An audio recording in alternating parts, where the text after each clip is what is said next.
Mas, kalau kita melihat, gejolak yang terjadi ini kan banyak juga yang sebenarnya tergantung dengan sentimen yang ada di global gitu. Artinya bukan hanya Indonesia yang Ya, terdampak dengan penurunan indeks seperti ini begitu. Tapi bagaimana secara fundamental jika dibandingkan dengan negara-negara tetangga kita di emerging market? oke. Kita mungkin paling mudah kalau kita lihat secara, bracket dari sovereign rating yang sama gitu ya. Kita, mungkin kalau ingat, at this current market condition mungkin agak berat ya kita mengingat kondisi 1 tahun lalu di mana, saya ingat waktu itu udah mulai banyak yang membicarakan, Indonesia could get, rating upgrade gitu ya secara sovereign. Mungkin dengan kondisi market yang, saat ini banyak yang masih gloomy jadinya agak berat gitu kalau berkaca ke situ. Nah, kita perlu ingat bahwa banyak sekali catatan positif sebenarnya secara fundamental kita, debt to GDP masih salah satu yang paling rendah gitu ya, fiscal prudence juga sampai sekarang masih oke gitu ya.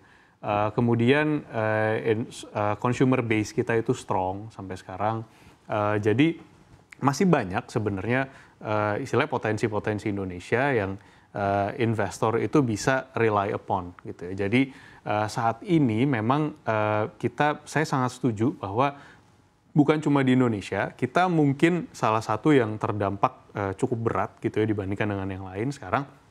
Tapi kalau kita, lihat secara global memang sentimennya sedang, tidak, positif gitu ya. Memang kalau, kita melihatnya secara internal sebenarnya, kalau kita bicara trade war gitu ya, kalau kita bicara, global economic condition, memang, ada beberapa potensi bahwa sebenarnya terutama untuk medium to long term itu, kita dalam, posisi yang mungkin terlalu bearish gitu ya.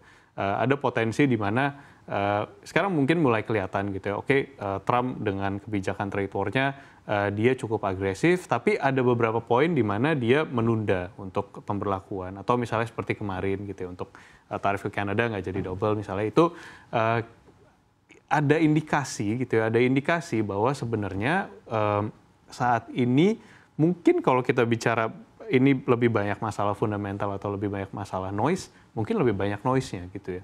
Nah, tapi tidak bisa dipungkiri memang, investor kan nggak suka uncertainty gitu ya, noise, creates uncertainty.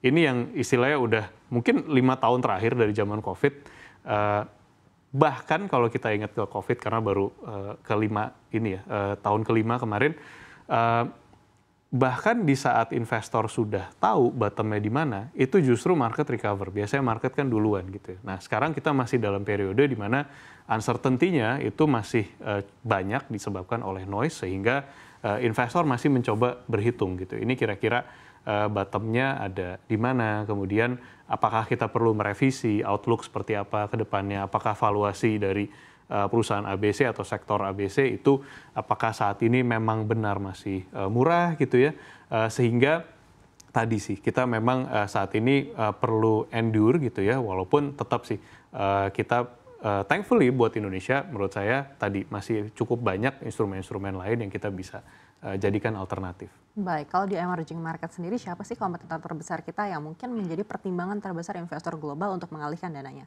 Oke, ini mungkin cukup menarik ya, tapi, pilihan di bracket rating yang sama itu, ada beberapa bahkan negara, di Afrika gitu ya yang punya, malah ada beberapa yang, ratingnya udah naik gitu. Nah, tapi mungkin investor akan, pilih-pilihnya di dekat-dekat, daerah ASEAN sih ya. Kita ngelihatnya lebih ke, perbandingan dengan Malaysia, dengan Thailand, terus, Filipina, Vietnam itu, biasanya menjadi, perbandingan utama kita. Nah, saat ini yang cukup menarik adalah secara politik, nggak cuma kita yang, saat ini istilahnya, eee, setiap hari bisa ada berita yang berbeda gitu ya. Ternyata di negara-negara tetangga kita juga, kondisinya mereka, sedang, banyak ini ya, banyak pergerakan gitu ya. Jadi, eee, saya nggak tahu ya ini kita bisa bilang thankfully atau enggak, tapi, almost globally saat ini, pasar keuangan itu dihadapi dengan uncertainty yang kurang lebih agak mirip-mirip gitu ya. Nah, di saat itu, di saat dengan kondisi yang noisy seperti sekarang, uncertainty banyak, yang bisa menenangkan investor biasanya adalah, balik ke fundamental gitu ya. Secara fundamental kita masih dalam posisi yang sehat. Masih banyak negara-negara lain yang, istilahnya udah noisy kondisi marketnya gitu ya, secara fundamental mereka hutangnya udah banyak gitu ya. Ini nggak usah jauh-jauh, malah negara yang paling besar saat ini, US sendiri mereka sebenarnya udah nggak bisa dipungkiri mereka berat untuk menservis debt mereka sendiri gitu ya. Porsi APBN mereka, budget federal government budget mereka untuk menservis debt itu sudah berat karena selain dengan hutang yang naik, terutama di zaman COVID mereka kasih stimulus gede-gedean gitu ya. Sekarang kan yieldnya jauh lebih tinggi dibandingkan dengan pre-COVID. Jadi cost of fund mereka udah jauh lebih tinggi. Jadi ini balik lagi gitu ya, balik lagi ke tadi secara fundamental saat ini sebenarnya kalau kita bicara antara kemauan sama kemampuan, kita bisa lihat lah kemauannya dari US, dari Donald Trump adalah dia tetap menegaskan bahwa trade war itu akan jalan terus gitu ya. Tapi kalau kita bicara kemampuan, sebenarnya mereka udah jauh berbeda dibandingkan dengan his first period di tahun 2017 gitu ya. Jadi mudah-mudahan secara global kondisi uncertainty ini bisa lebih cepat terjawab gitu ya. Mudah-mudahan bisa kembali ke yang tadinya sudah on track gitu ya, kita secara global maju.